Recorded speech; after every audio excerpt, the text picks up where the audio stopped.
It's unreasonable to expect the government to pay for the housing that we need. So, of course, it's going to go out to tender and to private developers. And do you think that is a problem? Do you think that's where it's all coming apart?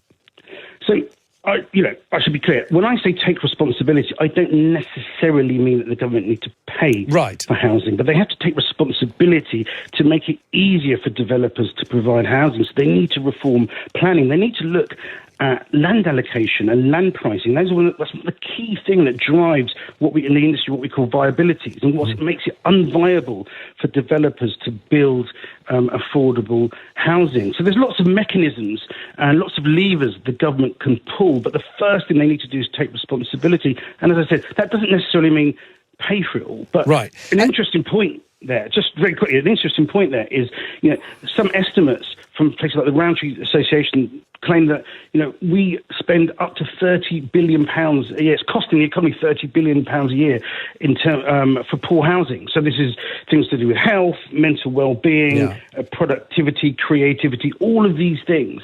And in 2023, I think the government spent £12 billion on housing. So it shouldn't necessarily just be seen as a cost. It is, in fact, an investment, and in the long term would be a cost saving.